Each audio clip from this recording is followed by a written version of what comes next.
Well, hello everyone, and welcome to Juneau, Alaska. It is a cold, overcast, and rainy day today. The last time I was here was right before the pandemic, a couple of years ago. So I'm going to use that footage and cut it all in, and whenever I find something that's changed, well, I'll jump back on in. So let's go have some fun in Juneau, Alaska.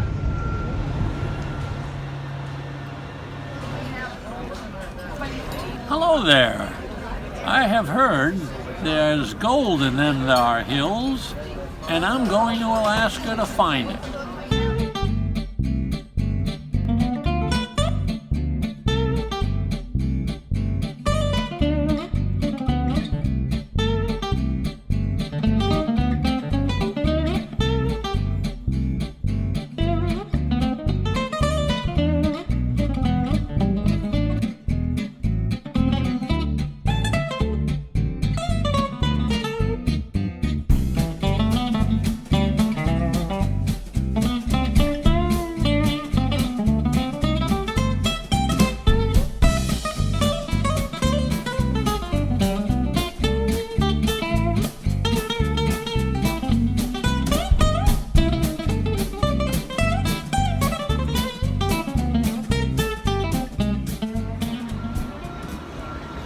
Well, hello everybody, and welcome to Juneau, Alaska. In 1880, there were two prospectors, one named Joe Juneau and the other one Richard Harris, and they found a whole bunch of gold. And because of that, this town, Juneau, popped up, and it's now the capital of Alaska. So let's go check it out. Okay, well, Juneau has certainly grown from its original 160 acres to now being the largest of the state capitals by area. It's now just over 3,200 square miles in total. The town of Juneau can receive up to 900,000 cruise ship passengers and another 100,000 in independent travelers. Most people travel to Juneau in the summer months. It's a great time, it's warm, and all the cruise ships are in port, and all the local sightseeing tours are all in effect. I like to travel to Juneau a little before then, when it's a bit cooler and less crowded. That time would be spring. The town has a population of about 32,000 people, and like most Alaskan towns, is nestled at the base of mountains. I always like to climb its snow stairs in the neighborhood and meet the locals. It's quite a workout, and I probably wouldn't do it if it were snowing. Juneau can get about 230 days of precipitation, with a snowfall average of over 80 inches a year. My first destination in the city downtown is at the corner of 2nd Street and its thoroughfare of Franklin Avenue. It's a parking lot, but it's not the lot that intrigues me, it's actually the mural. Painted in 2010, this 96-foot long by 20-foot high mural is entitled Fisherman and Musicians. It's one of many public art pieces you can find in town. It's somewhere I always like to visit on my trips, whether it's in the summer or in the spring, come rain or shine. On your first trip to Juneau, it'll be hard to not notice a gondola going up the side of a nearby mountain. If you've arrived by cruise ship and in the springtime, well, you might find it closed until the crowds arrived. But in the summertime, it's Juneau's #1 tourist attraction. It's the Mount Roberts Tramway. I'd never been up there, so I thought I'd do it once and buy a ticket, which is about $45. Originally built in 1996, the Mount Roberts Tramway is also known as the Gold Belt Tram. It really offers some great views of the surrounding area. There's two 60-passenger cabins that take about 6 minutes to reach the mountain summit at around 1,800 feet. You might see some wildlife along the way. The area is one of the best places in the world to see bald eagles.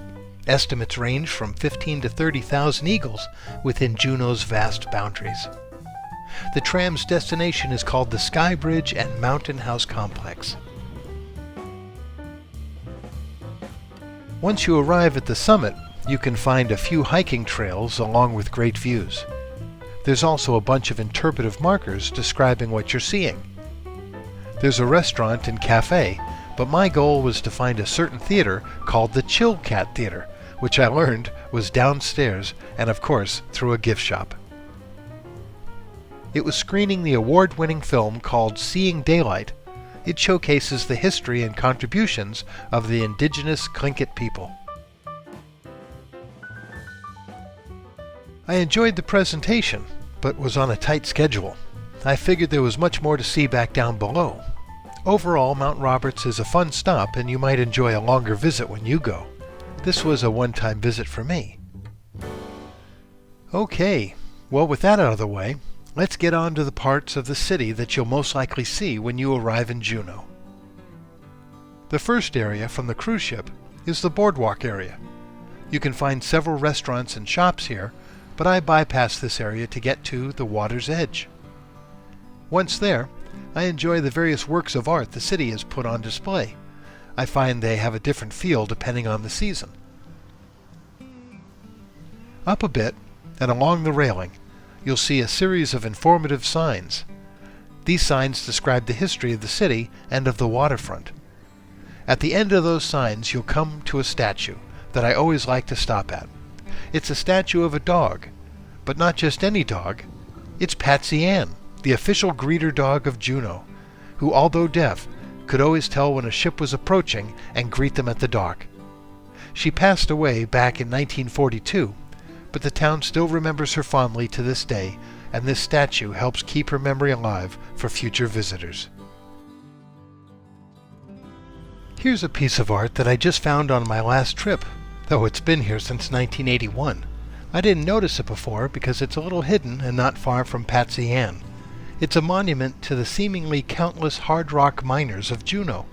Since gold mining is at Juneau's origin, this art piece makes reference to the miners' sacrifice in search of fortune and glory. With Alaska being so vast and remote, all goods arrive and depart Juneau by plane or boat. Cars arrive in Juneau on the Alaska Marine Highway Ferry system, the floating roadway for southeast Alaska. In the summer, it's also fun to take a ride to see it from the air. In the winter and springtime, well, there's not so many flights. The amount of daylight in Juneau can vary a great deal, from over 18 hours during the summer to as little as 6.5 in the winter. From the boardwalk and waterfront area, you're at the entrance to Juneau's historic downtown. This is where most people go. There's plenty of signs to keep you on track, and it's just a great place to walk around and see the scenery. Along the way, there's even more places to eat. While there's plenty of inside restaurants, I'm partial to the ones that have patios with a view of the mountains. One specific area for food I enjoy is just off the city's main drag at Franklin and Front Street. It's an area known as Pocket Park. It's mostly an open space that has various vendors. It's a great place to pick up a beer or an ice cream in the summertime, or a coffee or hot cocoa in the winter.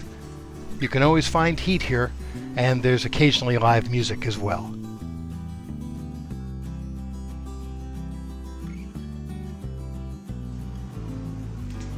Just a few doors down from there, on Franklin Street, is Manilla Square, honoring Juneau's Filipino community known as Alascaros, who many worked in the early fish canneries and gold mines. Here you'll find the bust of Dr. Jose P. Rizal, an important figure in Philippine independence.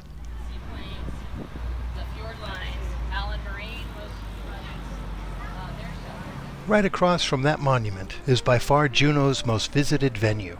It's almost a rite of passage for a cruise ship voyager. It's the Red Dog Saloon, and it's a fun place with a lot of history. The Red Dog Saloon has had several different locations here in town, but in 1988 the saloon was moved here mostly intact. Once inside, you'll find quite an assortment of eclectic decorations and lively clientele. With deer and moose trophy heads on the wall and sawdust on the floor, it's a great place to rest your bones for a moment. But it can be very busy here too. A doorman keeps the crowds to safe levels. Founded during Juneau's mining era, the saloon has been in operation for decades. While I don't stay that long at the Red Dog Saloon, I do try to make it a tradition to sit at its historic bar and enjoy an iced tea. One famous item that you can't miss is just over the bar and beneath the head of a bear. It's a memento said to be left from the 1880s. Rumor has it, it's the gun that was checked but never claimed by Wyatt Earp. I'm not sure how true any of this is, but it makes for good fodder for conversation. If there's one thing I associate with the Red Dog Saloon, is its entertainment. Namely, a certain musician who's been there for about 15 years. His name is Bobby Reynolds. Pants are made for me by Calvin Klein. And if you want to see my buns divine, just say your mind, yeah, and pull the twine.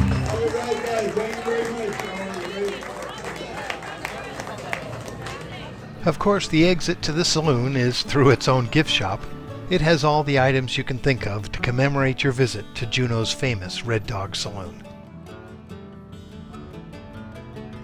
I think one of the pleasures in Juneau that most of its visitors enjoy is its wide variety of shopping. There's lots of small stores to choose from, which sell all sorts of clothing no matter the weather. There's also a lot of bear displays to sit on and take pictures. There's one store for some reason I always visit, and it's because they have a hat that I like. It's nothing too fancy, it's just a blue hat with 8 stars on it. It's the state flag. It's called a dipper hat, after the constellation. While the price of the hat was fine by me, I was told by the friendly store clerk that I should check just outside the door where I might find a coupon book. Well, I checked outside and realized that not only was it true, but it had coupons to many of the nearby stores, including upcoming ports. I found a coupon for the exact hat I was looking for that had a very agreeable price. I decided to use the coupon. Okay, it was such a good deal, I bought 2. Thank you very much. Have a good day. Good.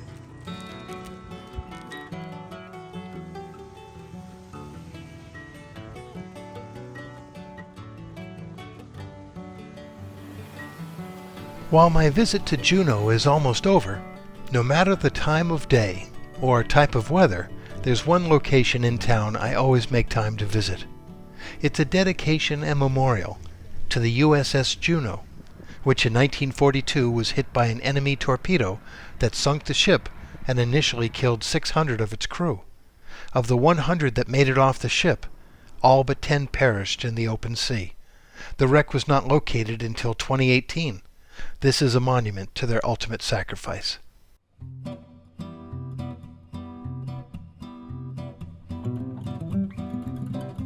I'm not the only one in the Valley family who's enjoyed their time in Juneau. My mother and father used to come here on cruises years ago as well. As mentioned before, my mother was very camera shy, so pictures of her are quite rare. But I wanted to share with you just under a minute of some of the pictures of their times in Alaska.